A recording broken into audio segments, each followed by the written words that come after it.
Hey, Dale Librarian here again. Let's look at the Western Historical Quarterly. This one is a lot easier to look for. And again, the Campus Guide, Communication tab, History Encyclopedia, you're going to find a lot more resources for looking for primary and secondary things. But let's go to the library homepage. Western Historical Quarterly. This one, again, we put it in quotes to find this into the USearch catalog.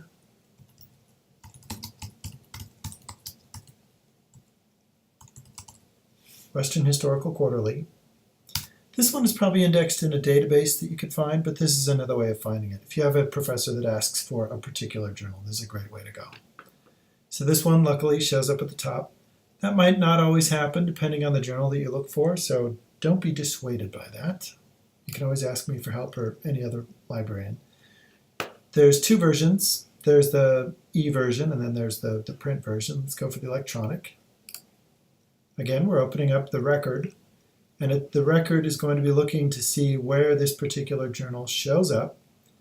There's several that show up because the database vendors have overlapping subscriptions, and they get different results with it too. One thing to be aware of is some of them have an embargo on the most recent year, the most recent half year, something like that. So to get a more complete search, look for ones that don't have that little caveat there. So Oxford University Press Journals, this is going to be the link that we're going to use.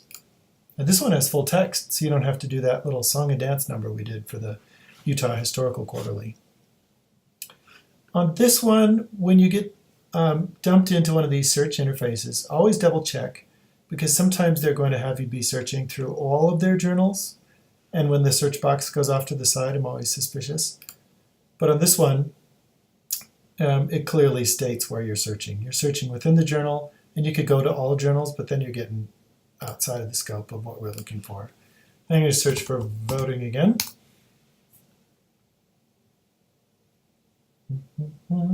It's doing its little churn through. It's looking.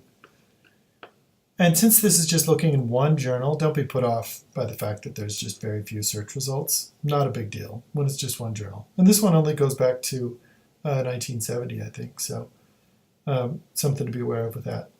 Now you see this little lock right there. If you had not authenticated with the library home, you might see all of those locked, and here it would say how much it costs. How do you get around that? When you're at the library homepage, it is this link right here.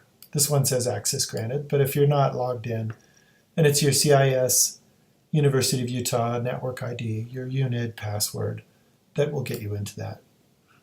But let me show you an article. This one looks pretty good. Again, it's looking.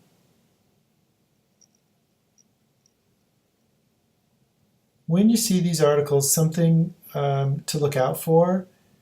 Your professor's probably not going to be happy if you do something like a book review where the article is really just like one page. So this one you can see it's just one page. So I don't know, we might want to find a different one. We should look for something that's a little bit bigger, because a scholarly article is going to go in depth. Oh, here we go, 445 to 467. You can get around that with some of the search interfaces where it'll say how many pages you want. It doesn't look like this one has one, so you should be aware of that. Just because it shows up in this journal does not mean that it's going to cut the mustard with your professor. When your professor asks for a scholarly article out of a scholarly journal, what they mean is something that's more than a page. This one goes on for quite a bit. Oh, and it'll have an abstract. Nice. Okay, scholarly article. If I can help you with anything, if you'd like to sit down with me, or if there's a group of you that'd like to sit down with me, and we can go through some searches, I'd be happy to help you find primary and secondary sources.